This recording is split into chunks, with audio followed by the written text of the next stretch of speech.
77 WABC invites you to a family fun day and softball showdown on July 20th with net proceeds benefiting Shriners Children's. John Sterling will call the game as the FDNY takes on the NYPD with special guests Dwight Gooden, Art Shamsky, 77 WABC hosts including Sid Rosenberg, Anthony Cumia, Lionel, Dominic Carter, and many more. For more info and to buy tickets, go to ShrinersChildren'sChampions.org. That's ShrinersChildren'sChampions.org. The Stone Zone on the Red Apple Podcast Network.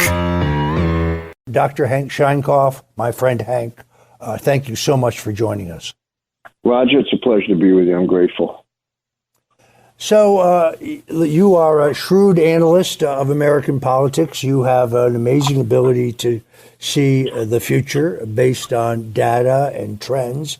Was there anything about the Democrat primary for mayor in New York City that produced nominee Zohran Mamdani that surprised you? Well, it was surprising. I mean, surprising in the amount of organizing ability that Zohran Mamdani and the Working Families Party and the left wing brought to the event. New York is now a case example of what happens when the left organizes, as it's known how to do very well. And they did a great job. They turned out a vote. They've turned out voters who don't necessarily vote, which is kind of interesting. And the other campaigns were very stupid. Very simple.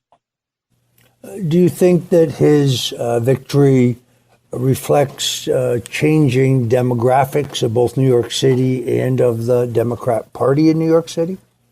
I think it has a national impact, Roger, because New York is a petri dish, for what goes on nationally. What it tells you is that the New York that we knew no longer exists. The blue-collar New York of Jews and Italians and Irish has now been replaced by an entirely different grouping. The class struggle will be between those who voted for Mamdani, likely, and everybody else. His electorate was better educated, richer, more professional. The Cornwall electorate was poorer, blacker, less educated. And the educated people chose to vote for Mamdani. Now, what does that really mean? It means that the Bernie Sanders wing of the Democratic Party now owns New York, at least in that Democratic primary, and those folks are highly motivated to turn out again, which they will. They are much more progressive, much more liberal, much less likely to be religiously engaged. The very things that made American culture what it is are things that don't matter to them. They're people who have never borne a burden or paid a price, and have no idea about history that got us to this point. But they do know that they don't want to pay a price, bear a burden, and will never serve this nation in any capacity. It makes sense. It's kind of interesting. They're the new class of the Democrat Party, and they will be in constant conflict with the Republicans for some time, who have become much more blue collar, much less engaged in, more engaged in the things that this group has rejected, which is religion, community, and traditional American kinds of values. We also see something important here as well, Roger, that people tend to forget. This was a European derivative country where European institutions mattered. The Magna Carta, people don't say, well, I think about the Magna Carta, but the European institutions that created democracy were part of American culture. We now have a society that is more than 50% non-European derivative. And that tells you where we're going to be going. We've got to create some democracy someplace and put it into people's brains, or we're going to lose this country. I, for one, do not see how the policies of defunding the police, essentially nationalizing or taking control of grocery stores and having the taxpayers pay for food for everyone, how the failure to denounce anti-Semitism and terrorism. I just don't see how this can work in New York City, a city that already has very substantial problems. Many of the Republicans that I know nationally who believe that in the end Mamdani will be elected because of the lopsided voter registration in New York City, think this is a good thing because his policies will, by the next presidential election, turn New York into chaos. It'd be an example for the American people of what happens under these policies. Your thinking? No, I couldn't agree with you more. I think that this will be the case example, should he be elected, of how it doesn't work.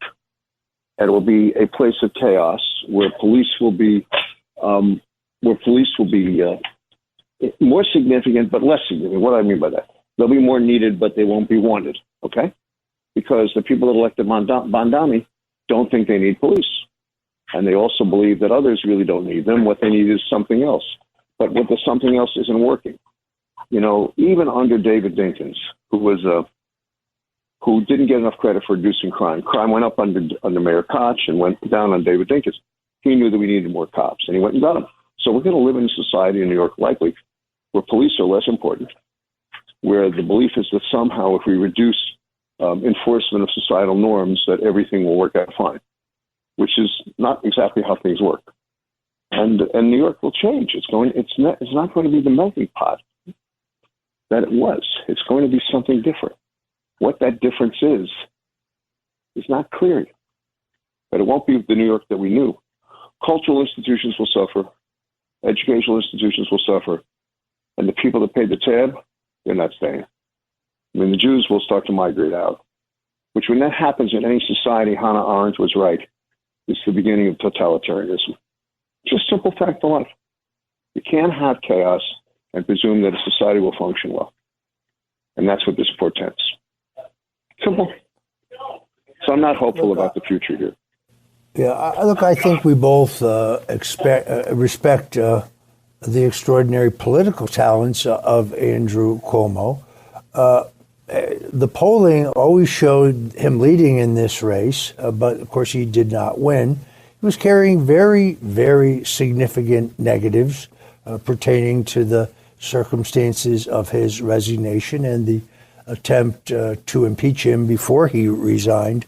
I candidly never thought that he could win this contest. Now, of course, he did file and preserve the ability to run as an independent in the general election. Do you think he will do that? And the corollary, do you think it could possibly be successful? He will not run, is my hunch, because he's a New York patriot. And if he were to run, he would lose. Why? He was the issue in the race. He also ran a bad campaign. Why? Because the advertising arguments were bad. And Mandami's advertising arguments weren't great, but they were great ads.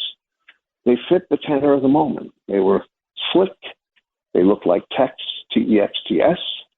The mail was a combination of Instagram, TikTok, and the overbloated graphics, which are very much a part of some of the movie comic books that are kind of appearing, and hip hop culture, the overblown graphics, the overblown everything.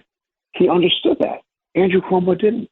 The ad makers were just lousy, and that goes back to the polling question you raised.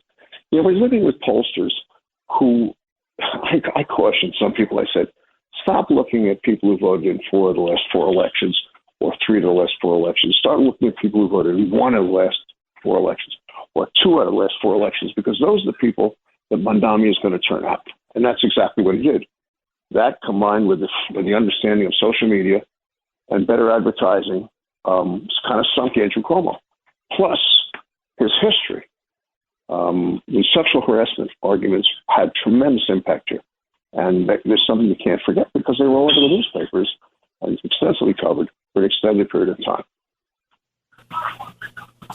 I concur with all of that. I actually question at this point the efficacy of polling. I think both between the way we communicate has changed and the extreme polarization in our politics.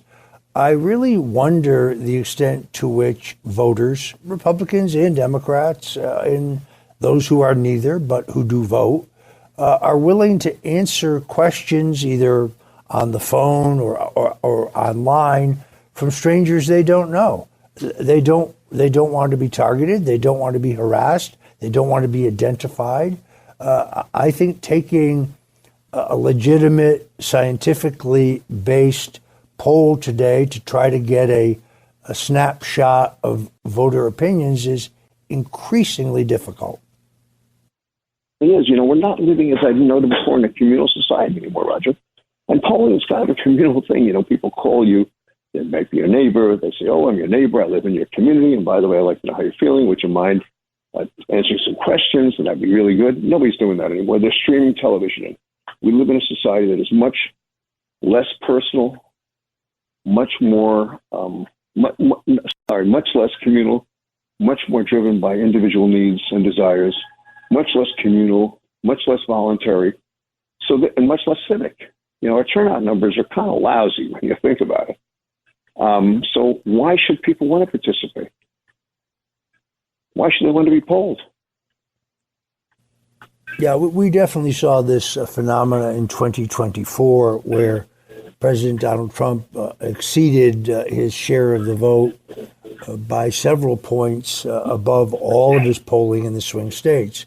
And I attribute this to the fact that there were Trump voters who did not want to tell a stranger, either online or on the phone, that they were going to vote for Donald Trump because they feared being targeted and harassed. It's a sad commentary on where we are in our politics today. Many conservatives, many Republicans, many sane people today calling for the Republican candidate, Curtis Sliwa, to drop out of the race and to endorse current New York City Mayor Eric Adams, who is now running as an independent. In your view, does Sliwa have a chance in the race under the current circumstances, or would those who fear a Mamdani mayoralty be best served if Sliwa and Adams could join forces? Sliwa is a decent man. He loves the city. He's a New York patriot, and the New York patriot thing to do would be to follow the law, leave the state for a while, and get off the ballot in order to solidify Eric Adams' possibilities of being reelected. Adams is not without flaws, but he is a former New York City police officer who served the city. He cleaned up the act of that administration. The police commissioner he's appointed, the fire commissioner he's appointed, the deputy mayor he's appointed are doing brilliant work. He's got a lot to talk about, and he ought to protect New York City from a Mamdani administration run by a guy who managed an office with a budget of $150,000 with 3 people. This is an extraordinary event to manage New York City. It's Herculean by any measure. What is this guy going to do? Put Brad Lander, the former controller who supported boycott, divestment, and sanctions of Israel, in charge of the city as a deputy mayor? What kind of people is he going to bring into government? People who want to destroy the police department or change it radically so it doesn't function? And people really don't understand the gravity of the situation. Look, maybe, Roger, the argument is that it hits the Trumpian era, right? Maybe the cities have lost their function. Maybe we don't need them anymore because the melting pot has changed. Maybe we don't require cities as places for the exchange of ideas and culture anymore because people are so self-sufficient and so unengaged. Maybe this election reflects that. The suburbanization of America finally, the amalgamation of former cultural and ethnic groups that, frankly, have made their way in America through the melting pot, and that the new immigrants don't need what we provided in the past. Maybe that's where this is, and that's something we have to consider. It may just be that the late stage of urbanization that has to change. Well, as you pointed out, Mamdani's victory came by mobilizing a very substantial number of voters who hadn't voted before or had voted sparsely in the past. Conversely, however, do you now think it is possible that voters who did not participate in the primary but are alarmed at the prospect that he may become mayor could now vote in the general election in order to vote against him? I think that's not an impossibility, but it depends on the argument. I mean, he is a very, very clever, extraordinarily good to the camera. His credit in the past has been, to globalize the Intifada, which does not mean let's have lunch with Jews. It means kill them. But the liberals and the progressives are prepared to look past that, like Jerry Nadler, who really should have retired a long time ago. and to endorse people like this with the hope that somehow this will go away. It's not going to go away. But they don't understand that. And they don't understand that the city's changes are not reflected necessarily in the populations that he serves, the very wealthy west side of Manhattan, where people have never really suffered a bad day. I mean, he doesn't understand this. So who knows what could happen? I think we've entered into a realm where all possibilities occur, even the most irrational. And we proved that in Election Day in New York just a couple of days ago.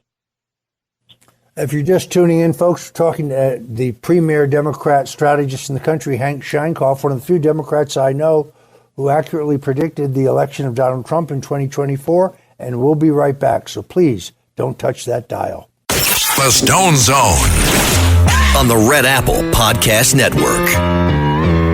The Stone Zone on the Red Apple Podcast Network.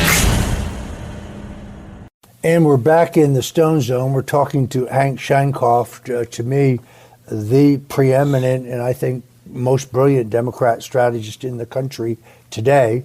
I remember a very specific interview right here on this show where Hank Sheinkopf said that the National Democrat Party did not understand that between open borders and the fentanyl and crime problem that caused, the runaway inflation, the unbridled spending, that the Democrats did not recognize the toxic mix, his words, that would lead to Trump's probable reelection. Most of my other Democrat friends were still talking about the election of Kamala Harris, but not Hank Sheinkopf. Hank, you were right. I want to acknowledge that. And I want to ask you, how do you think, you're a Democrat, but how do you think Trump is doing so far? He's got significant problems because of the fissures with his own party, and I think that he's been, away from my own political leanings. I would still like to be a Clinton Democrat, but I think that ship has sailed. I don't think we have a centrist Democrat Party anymore. But I think the measure of Donald Trump's success, if they're in the early one, will be whether this budget bill gets passed and what shape it's in. If he can be the guy like Clinton was, who has cured the debt, he will be a great man. But I don't know that that's going to happen. That's problem one. Internationally, the crisis, the international crisis, where America's strength is being challenged by our enemies throughout the world, it may be unmanageable by anyone, and I think Trump is doing the best he can to manage that crisis. But it's the Ukraine issue alone makes it appear that he is weak. How he cures those two problems, the internal financial one, the debt issue, and the foreign policy questions, will determine how he is remembered in history. And these are very difficult things that he's walking into. I think he inherited these problems, and frankly, he's ripe for attack because they may not be solvable. And that is a very difficult condition to be in for the United States of America. We believe we can solve almost anything. And Donald Trump, no matter his skill, may not be able to solve those two problems. Final question. The decision he made to strike the nuclear weapons development sites in Iran last Sunday, do you think he made the right decision? The world depends on the United States to save the world from insanity. The United States should have done this or taken out Iran or gone after Tehran in 1983 after the attack, after the murder of 200 and close to 300 Marines and French troops who were there in Beirut in a peacekeeping mission. What Donald Trump did was to let the world know, and this was not just for the Iranians, this was for the Russians and for our European allies, to let them know that we will do what we must do, and that the Russians should behave better, and the Chinese should be very careful. And for those reasons alone, I think that it was the only move he could make. It was brilliantly executed, and we owe the president a great deal of gratitude. All right, we have to wrap it there. The great Hank Sheinkopf, I want to thank him for joining us today in the Stone Zone. And until tomorrow, God bless you and Godspeed. Thanks for listening to The Stone Zone with Roger Stone. You can hear The Stone Zone with Roger Stone weeknights at 8 on 77 WABC. If you like the podcast, share it with your friends and listen anytime at WABCRadio.com and download the WABC Radio app. Hit that subscribe button on all major podcast platforms. Plus, follow WABC on social, on Instagram, TikTok, Facebook, and X. See you next time for a new episode, so you never have to wonder. What the heck is going on here? 77 WABC invites you to a family fun day and softball showdown on July 20th with net proceeds benefiting Shriners Children's. John Sterling will call the game as the FDNY takes on the NYPD with special guests Dwight Gooden, Art Shamsky, 77 WABC hosts including Sid Rosenberg, Anthony Cumia, Lionel, Dominic Carter, and many more. For more info and to buy tickets, go to ShrinersChildren'sChampions.org. That's ShrinersChildren'sChampions.org.